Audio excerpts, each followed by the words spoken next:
পর্যায়ে আমরা যেটি জেনেছি, শহরত পুলিশ পরিচয় দি গাড়ি তল্লাশি করিয়ে নে ব্যবসায়ীরে তুলি লই যায় নারী রুমারে ইয়াবা সহ আপত্তিজনক ছবি তুলিয়ে নে বয় দেখাই জোরপূর্বক টিয়া আদায়ের অভিযোগে দুই নারী সহ সংঘবদ্ধ চক্রের 5 সদস্যরে গ্রেপ্তার করছে কোতোয়ালি থানা পুলিশ।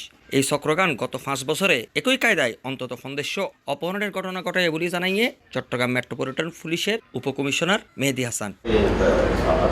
আজিয়ে এক সংবাদ সম্মেলনত পুলিশের এই কর্মকর্তা জানাইয়ে গত 2রা মার্চ শহরের স্টেশন রোডত নুপুর মার্কেটের এক ব্যবসায়ী তার বাসার যাবার ফতত কাজের ডিউরি এলাকাত 3 জন ব্যক্তি নিজেরারে পুলিশ পরিচয় দি তারে চোখ বাঁধিয়ে নে শহরের 6 মাইলের একখান বাসার লই যা। সেই বাসাত এই ব্যবসায়ীরে একখান মেইফা সহ ইয়াবাদি আপত্তিজনক ছবি তুলি 2 লক্ষ টিয়া দাবি করে। পরে বিকাশের মাধ্যমে 3 কিস্তিয়ে 50,000 টিয়া লইবার দিন তারে ছাড়ি দে। এই ঘটনার 6 দিন পর ব্যবসায়ী কোতোয়ালি থানাত অভিযোগ জানাইলে কোতোয়ালি থানা পুলিশ গতকাল শুক্রবার বিয়েলে শহরের বিভিন্ন জায়গাত অভিযান চালাই এনে 2 নারী সহ এই চক্রের 5 জনেরে গ্রেপ্তার করছে।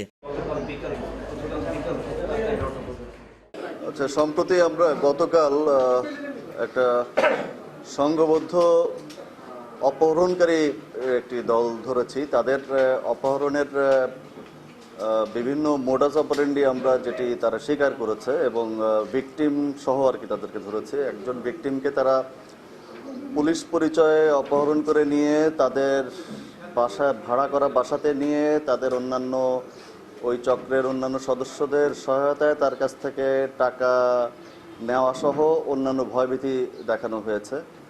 তো ওরা আসলে কাজ করে কিভাবে, এটি আসলে আমাদের জন্য জরুরি, মানুষের জানা জরুরি।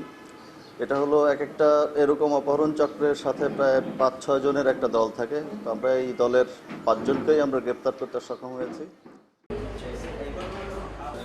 Desk news, C+ TV, Chittagong.